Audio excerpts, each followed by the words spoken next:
learned about Nebraska was hosting the TEDx event, I really wanted to attend. I think the energy and the enthusiasm just from watching it on my computer was amazing, that I couldn't imagine being here with everyone. And today, this has just been incredible. So on the announcement, it stated to send an email via if you wanted to request tickets for this event that was in Lincoln. And so I wrote, "Dear TEDx, I would like to request 2 tickets for this event." Nah, that's not going to work because there's probably hundreds of people who are going to make this request. So I better add some meat to this email. And so I typed and added a little background about myself, who I was, where I came from, and what we were doing, and why I felt attending this live event was important to us. And then I hit send, and then I waited with anticipation. Hey, a reply. I opened the email with excitement, but there wasn't a big yes staring at me. Actually, I had to reread the email 3 times in disbelief. And in the email, there was this little, okay, a big, and rather intimidating caveat. The email said, "I like your story. I want to hear more, and I think others do." What? I said, "No, I'm not a public speaker at all. I just want to sit in the audience and enjoy listening and not panicking the whole time because I don't know when I'm going to be up next." Any idea what most people's biggest fear is? You guessed it, public speaking, and I'm one of those people. So what am I doing here? Sometimes in life, you have to place your trust in others and take a chance. You have to face your fears and put yourself out there. Actually, I would rather be out there now. But sometimes that means you have to put yourself here. And for me, this is a big step. There's no podium to hide behind, just me and my notes, which I'm trying not to read, but I'm pretty nervous. And the advice of picturing the audience naked, well, that's not working either. So I'm here because I want to share that I believe anything is possible.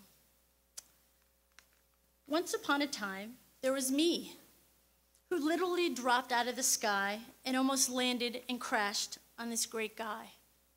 After the dust settled, this nice guy invited this crazy New Yorker to come with him to visit his grandparents' 120-year-old farm, which is obviously located in the middle of nowhere.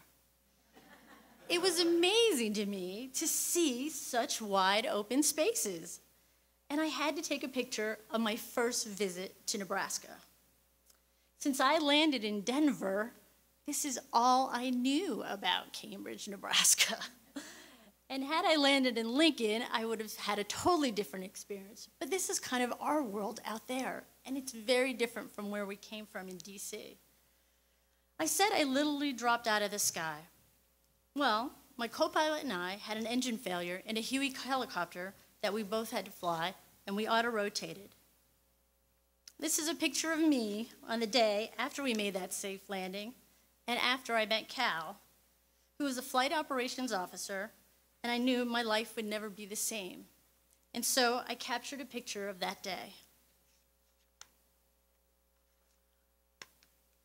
I'm throwing a lot of slides at you today, and it's intentional.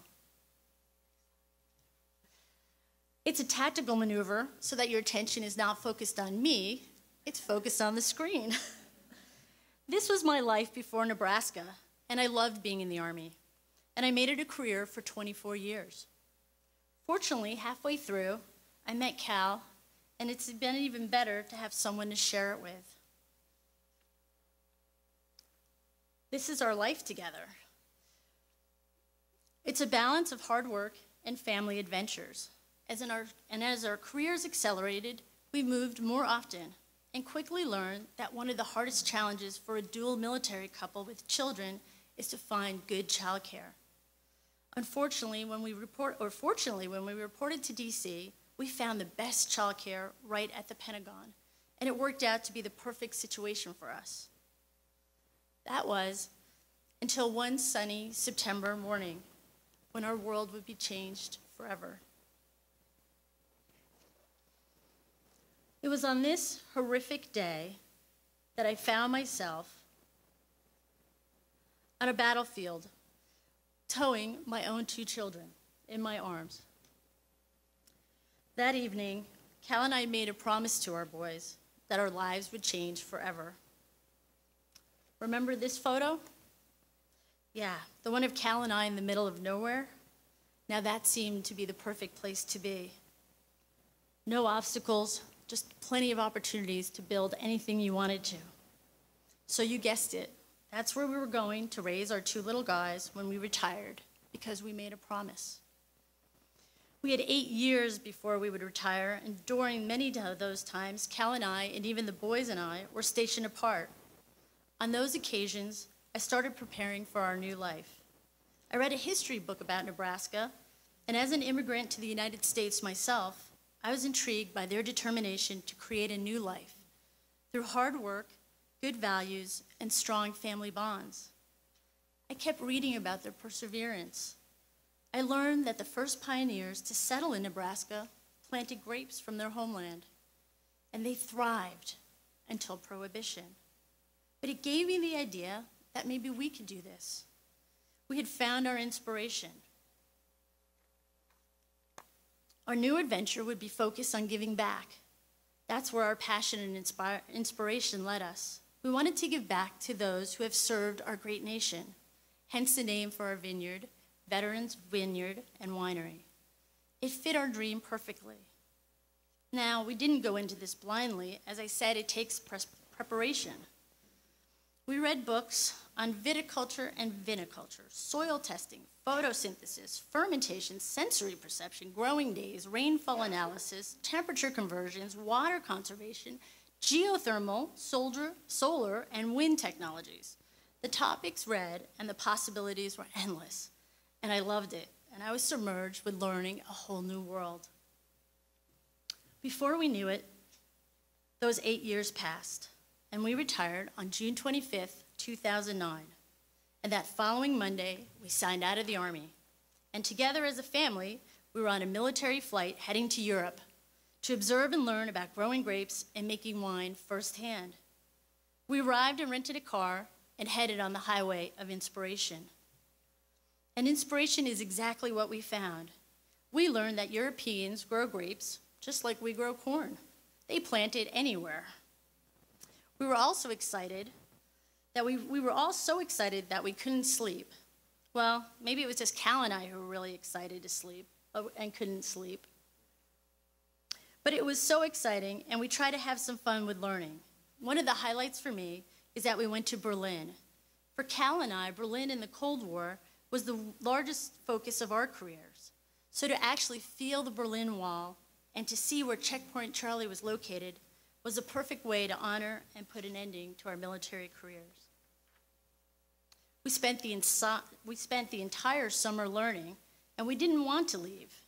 We returned to the United States and drove from Massachusetts all the way to Nebraska, almost nonstop, and literally pulled in the morning on the first day of school for the boys. We had arrived at our final destination with lots of inspirations and ideas. We were all so excited. First, Calvin got his puppy, and we named her Honor. Then Cal got his 2 draft horses, which only meant that Austin then could have his 2 kittens, just like Daddy had 2. And for me, well, since asking for a horse for my 11th birthday, I had to wait 18 years when I finally got my own horse, and we named her Freedom. It was now time to get down to business. Growing grapes in Nebraska is a lot different than California and other parts of the country, and so it's important to learn from the natives. What is wonderful about this state is that the University of Nebraska has extension centers all across the state that teach numerous diversified classes, which was perfect for us because we wanted to learn. That October was our anniversary weekend. We drove down to southeastern part of the state to the Kimmel Research Center and completed the commercial wine operations course. Because we now had these 2 draft horses with very big feet, hoofs, Cal wanted to go back to horseshoeing school, which he had done before the Army. We looked for the best program, and sure enough, Doc Butler, the world champ journeyman farrier, retired from CSU and moved to Crawford. to establish his own school right here in Nebraska. He made his own dream come true, and we thought that was a pretty good sign. While Cal was away at horseshoeing, I was invited to come out to build fence and to preg check, and I enjoyed spending time on the farm that raised cattle. It was exciting to me, as is anything when it's new. But I quickly learned that it's really hard work, and that these farmers spend incredibly long hours caring for these animals to ensure that they were safe and provide great tasting meat. Well, by the time Cal returned from horseshoeing school, I had already come up with another great idea. I wanted to learn more about cow-calf operations, and so did Cal. We applied to NCTA and completed their cow-calf college program. Upon completion, we continued and enrolled in the Nebraska Ranch Practicum. This is an amazing program, again, taught by another UNL Extension Center at North Platte and the Gudmundson Ranch way up in Whitman, Nebraska. For Christmas, my sister Diana had sent me a present wrapped in a newspaper with a course program announcement that I noticed on it when I opened it, and it was for the International Sommelier Guild. It's taught at Metro State in Denver. Again, another sign. We decided that it was now time for me to go to school, so every Sunday morning at 3 a.m., I would wake up and drive 5 hours to go to school all day on Sunday. As you can see in the picture, the only person smiling is our instructor in the middle, Cindy, and she was great, and she is a fellow Nebraskan from Hastings.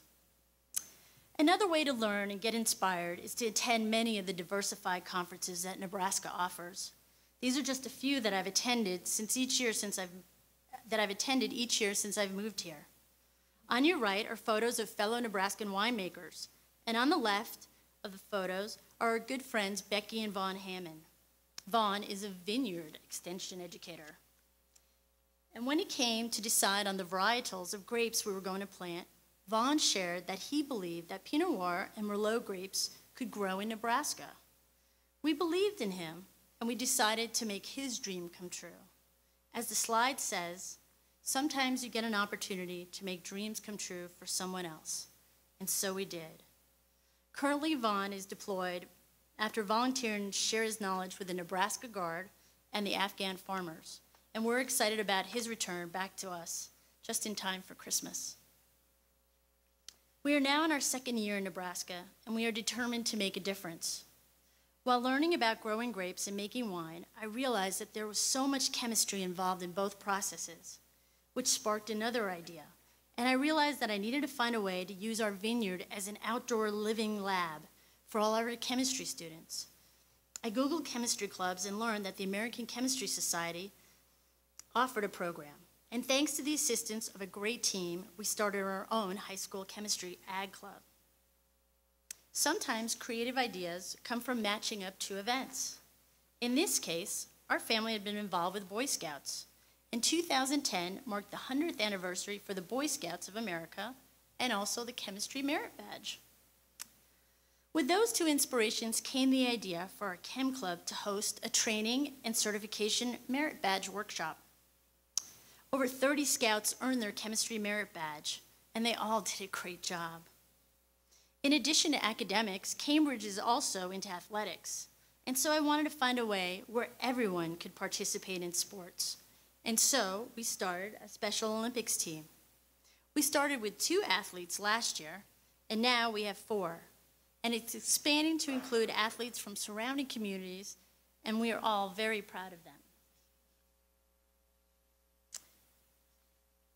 As you can see, everyone is adjusting to our new lifestyle as we begin our 3rd year in Nebraska.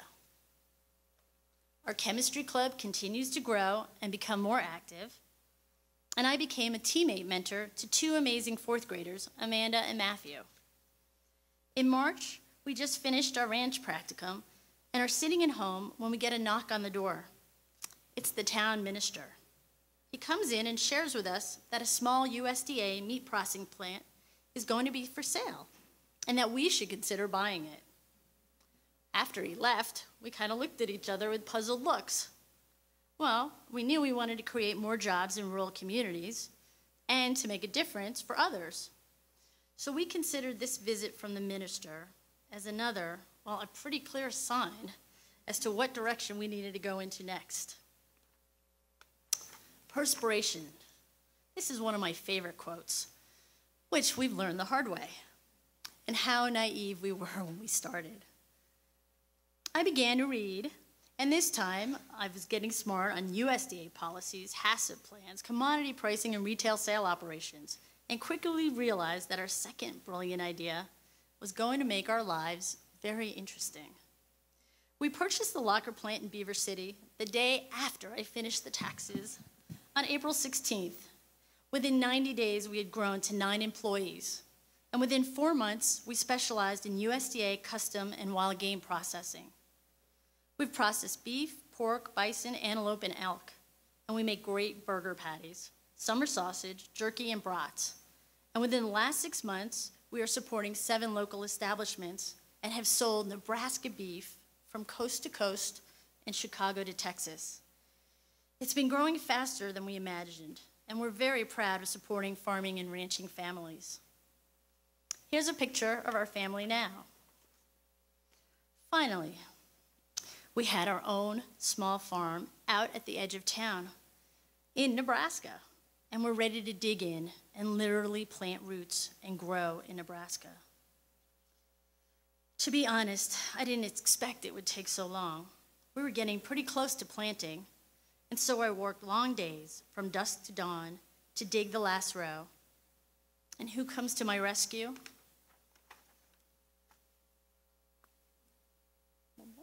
But my knight in shining armor, carrying pizza. I had completed my final exams in Denver the first weekend in May, so I was done with all my long Sunday commutes. The holes were finally dug, and the grapes had arrived. I had a good night's sleep, and I was ready to go. Fortunately, I quickly learned to listen to experienced farmers. And when an 80-year-old farmer tells you not to plant till Mother's Day, after Mother's Day, you listen and you don't plant. But the day after Mother's Day, that's a whole new ballgame. So this is our oldest son, who you can see is really excited about starting this early in the morning.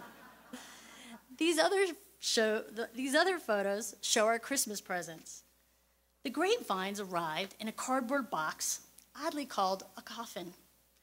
Inside this coffin, you find the damp, shredded newspaper, and to keep the vines from drying out, the vines are usually wet. The vines themselves look like horsetails and are usually tied in bundles of 25. Once out of the box, it's important to keep them moist, and so we separate them and soak them in buckets, and then we plant right away. I thought digging was long. Planting was almost as long, and luckily we had friends and family and veterans come out to help and plant. These photos are of the last few holes, which together as a family we finished planting. There were some long days, but we were done. Cal and I had a goal to finish in time to honor our veterans on Memorial Day. Standing out there together, we realized that what we had just did. We were the first pioneer immigrants. We did just what the first pioneer immigrants did when they settled in Nebraska, and we planted grapes. And although exhausted, we were so excited as our journey of viticulture pioneers in Nebraska was actually just beginning. And just when we were wiped out and exhausted, the cavalry comes to the rescue. And this cavalry was our Chem Ag Club. Now, the remainder of the work for establishing the vineyard consisting of just building the trellis system. By the end of July, the grapevines were growing. And although we're not supposed to let any fruit grow for the first 3 years, I couldn't resist. So I let one bunch grow on each variety that we had to make sure that they had sent us the correct type. As the grapes continued to mature, As the grapes continue to mature, they go through veraison, and their sugar content increases. This is our youngest son, Austin, using a refractometer to measure the sugar level, called Brix. And these are the pictures of the grapes in August, which brings us to my birthday on the 15th. I received a great present in the mail. I received a great present in the mail, my acceptance letter as a fellow for the Nebraska LEAD program, Class 31. This is an amazing 2-year program focusing on developing men and women for effective leadership roles in Nebraska agriculture.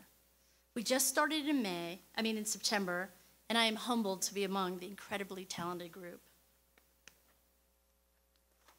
It's been an incredible journey, and somehow we've managed to always pull together. So Cal, thank you. To our boys, Daddy and I want to thank you for all your sacrifices and unconditional love and support. Through the years, it's amazing what we can learn from them. Through all their adversity, Calvin and Austin have reminded us to always believe. And so we would believe, and we continue to dream. This is our farm currently on your left side. And we dream that this is what it'll be like on the right side. If we build it, they will come. And Veterans Vineyard is our future. This is the 4 of us on September 11th, 2011. 10 years later, and we've kept our promise. Inspirations equal ideas, and ideas and inspirations. They're both interchangeable, and they lead to unlimited possibilities. We invite each one of you to come out and visit us at the vineyard or at the butcher shop. Come and share your ideas. And if you feel inspired, come and join our team. It's truly an incredible feeling deep inside, in your heart and your soul, when you are making a difference for others. For me, this has been an incredible experience, full of ideas and inspiration. A special thank you to Dr. Bretz and his team for making this incredible event possible. And a personal thank you to both Cal and Randy for encouraging me to step out of my comfort zone. Today is a special day. Does anyone know whose birthday it is? Anyone? It is the Marine Corps' birthday today, 236 years old. So I would be remiss if I didn't wish my sister service a happy birthday. And if you would, in honor of tomorrow, Veterans Day, would you all join me in a round of applause to thank all the men and women here with us today and those who are watching wherever they are, and to thank them for saving and serving our country. Godspeed and safe travels home. Thank you.